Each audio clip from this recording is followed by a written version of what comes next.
Aujourd'hui, c'est dimanche et on va aller se balader. On va faire une petite promenade, ça arrive souvent le dimanche. On va aller se balader carrément en enfer. Walk Through Hell, volume 1, une promenade en enfer. C'est une première également chez nous pour ce qui concerne Black River, nouvel éditeur arrivé il y a peu sur le marché des comics en France avec ce premier volume qu'on vous présente aujourd'hui. Alors c'est une enquête tout simplement policière, matinée de fantastique, d'horreur. Bref, c'est assez angoissant. C'est écrit par Garth Ennis, l'Irlandais iconoclaste et poil à gratter qui nous habitue à des scénarios en général où l'impensable peut se produire, y compris le plus outrancier possible, et Goran Sudzuka au dessin.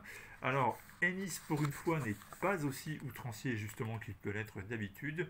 En fait, ce qui fait l'intérêt de cet ouvrage, ça n'est pas tellement le côté ultra provoquant de l'histoire comme habituellement le fait l'auteur irlandais, mais c'est plutôt en fait l'intelligence avec laquelle est construit le récit.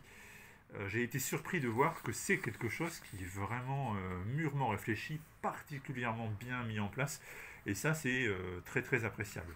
Et puis seconde raison pour laquelle je me suis très intéressé à cet ouvrage, bah, c'est Goran Sudzuka, dessinateur que j'ai le plaisir de bien connaître, qui était venu avec nous sur un salon à Fréjus, qui est extrêmement sympathique, qui a un trait très très beau parce que sans fioriture, avec une maîtrise du cadrage, une façon de raconter, de storytelling qui est vraiment très bon.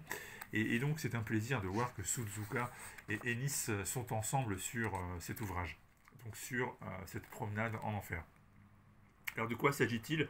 Eh bien on a deux personnages principaux qui sont les agents Shaw et Gregor du FBI. Et ces deux agents sortent d'une mission particulièrement éprouvante, une enquête sur de la pédocriminalité qui n'a pas exactement tourné comme ils l'attendaient. Petit à petit, on a les détails qui apparaissent au fur et à mesure qu'on avance dans le récit. Et ils sont là appelés pour intervenir dans un entrepôt où il se passe quelque chose d'extrêmement louche à l'intérieur, sauf que la brigade d'intervention spéciale qui a pénétré dans l'entrepôt peu de temps auparavant est ressorti très vite, s'est cloîtré dans son camion et plus personne ne parle et ne bouge et il va se passer quelque chose de terrifiant. Et les autres agents spéciaux qui eux sont rentrés à l'intérieur sont carrément jamais ressortis. Et donc la question demeure, qu'est-ce qui peut bien se passer à l'intérieur de cet entrepôt pour que ceux qui y rentrent sont traumatisés à vie ou tout simplement ne ressortent pas? Et bien nos deux malheureux vont devoir le découvrir. Alors vous avez un agent homme, un agent femme, il y a un peu d'horreur et de science-fiction, certains ont fait le raccourci et ont parlé d'une sorte de X-Files. Alors c'est vraiment un raccourci, hein, parce qu'en fait c'est pas le même principe, ça ne marche pas de la même manière, ça n'a pas la même ambition. Et pour ma part, je ne rapprocherai pas ça de X-Files. Par contre, je rapprocherai ça d'une vraie histoire d'horreur à la Lovecraft, dont on n'a pas les clés. Même à la fin de ce premier tome, on commence à y voir clair, et c'est ce que j'ai dit en ouverture de vidéo. C'est-à-dire que là, on sent bien qu'Ennis a ficelé son scénario au cordeau depuis le départ. Et plus on en apprend, plus on a envie d'en savoir, plus il reste des questions. Et donc le mot qui convient, c'est passionnant ou bien intrigant ou bien très mystérieux.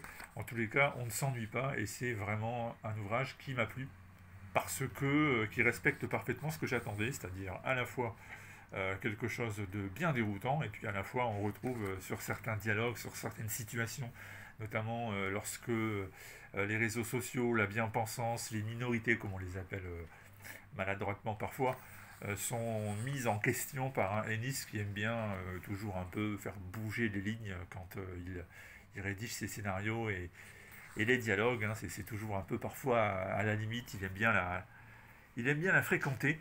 Et donc c'est un album qui m'a bien plu et je pense que si vous voulez aller faire un tour chez Black River, qui a donc cette habitude aujourd'hui, on l'a compris, de publier à la fois des franchises particulièrement connues mais qui avaient encore besoin d'être développées en comics, comme par exemple Magic the Gathering ou bien Assassin's Creed.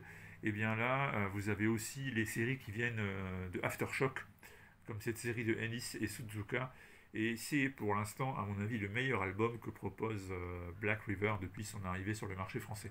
Alors certes, on aurait préféré que ce ne soit pas imprimé en Corée, mais par chez nous, ou en tout cas dans la communauté européenne. Mais bon, tout ne peut pas être parfait. Que voulez-vous que je vous dise?